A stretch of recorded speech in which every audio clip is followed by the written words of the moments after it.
श्री गणेशाय नमो नमः। सरस्वती नमस्तुभ्यं वरदे कामरूपिणी विद्यारंभं करिष्यामि सिद्धिर्भवतु मे सदा। ओम शिव शक्ति को कोटि कोटि प्रणाम। मेरे श्रोतागण, मैंने आपको मुहूर्त के बारे में बताया था। मुहूर्त कैसे हमारे जीवन में, मुहूर्त की कितनी विशेषता है, किस मुहूर्त में क्या काम करना चाहिए, ये हमारे ज्योतिषकारियों ने निर्धारित किया था कि कौन सी तिथि किसके लिए शुभ है, कौन सी तिथि, कौन सी लग्न किस किस के लिए है। तो इसलिए हमारे ज्योतिष शास्त्र में मुहूर्त का बहुत महत्व है। हमारे ऋषिगणों ने बहुत विश्लेषण, बहुत खोज के बाद मुहूर्त का निर्धारण किया था। इसलिए हमें हर काम अपना मुहूर्त देख के करना चाहिए। अब कुछ चीज़ प्रारब्ध भी होता है, हमारे प्रारब्ध के अनुसार भी हमारे जीवन में जो भी घटनाएं होती हैं, हमारे पूर्व संचित कर्मों के अनुसार भी बहुत ही अच्छा करना चाहते हैं, फिर भी हमारे साथ बुराई होता है, क्योंकि हमारे पूर्व के कर्म हमारे अच्छे नहीं थे।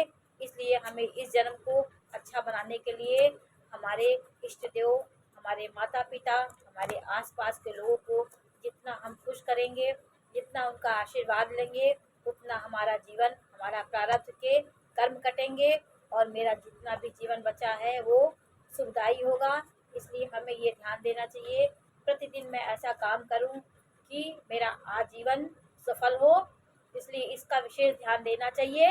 अब हम आपको ये बताते हैं कि जो योग बनते हैं वो कैसे बनते हैं।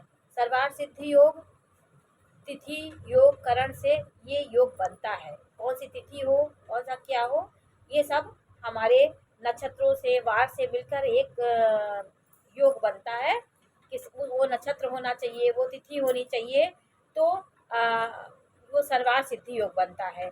रविवार को यदि पंचमी पड़ती है, रविवार को पंचमी पड़ती है और सोमवार को षष्ठी, मंगलवार को सप्तमी, बुधवार को अष्टमी, गुरुवार को नवमी, शुक्रवार को दशमी, शनिवार को एकादशी, ये अमृत सिद्ध योग, विष योग हो जाते हैं। ये अगर इस जैसे अमृत सिद्ध योग, ये वार और नक्षत्र के योग से बनते हैं।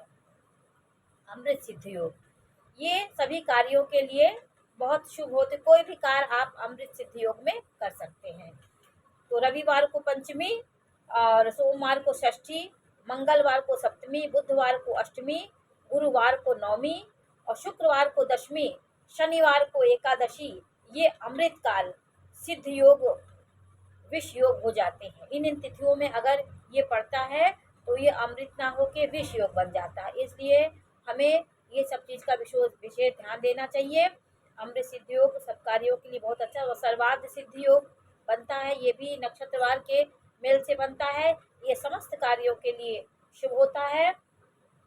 शुभ कार्यों में वर्जित समय का भी विचार हमारे ऋषियों ने किया है। जैसे देवशयनी एकादशी जब आती है, देवता उस समय विष्णु भगवान हमारे शयन कर लेते हैं।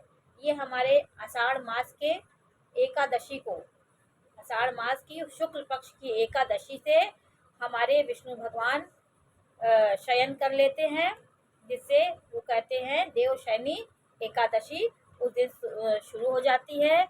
इस समय हम शादी ब्याह, मुंडन संस्कार, ग्रहारंभ, कोई उद्घाटन, ये सब हम देवशयनी एकादशी के बाद नहीं कर सकते।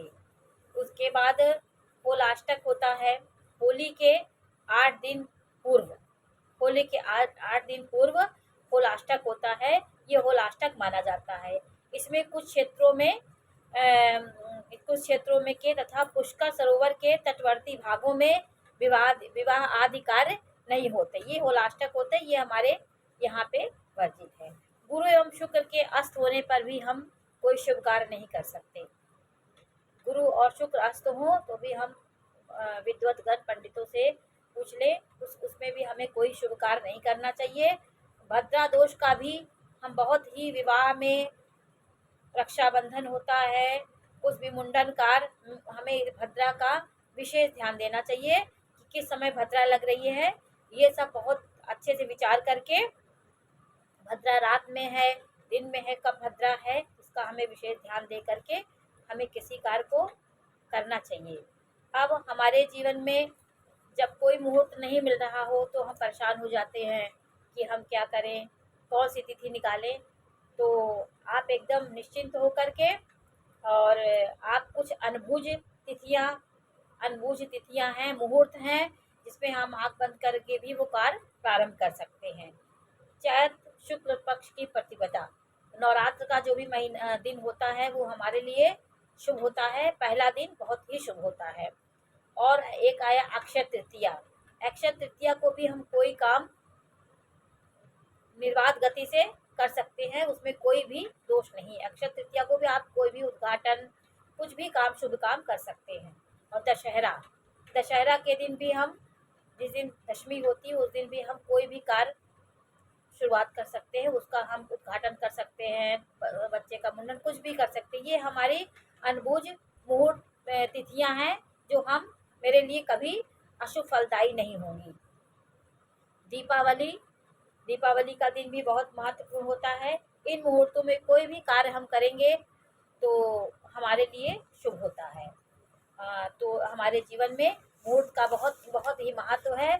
और हम अब आपको ये बताएंगे कि हमारे जीवन में राशियों के आराध्य देव कौन है। तो ये आप जान लीजिए आपकी कौन सी राशि है, आपके आराध्य देव कौन है, जो आप उनकी आराधना करें और आपको वो सही मार्ग दे, सतमार्ग में प्रेरित करे, हमें अवरोधों को, संकटों को वो दूर करे। हमारे आराध्य देव को जानना बहुत जरूरी है।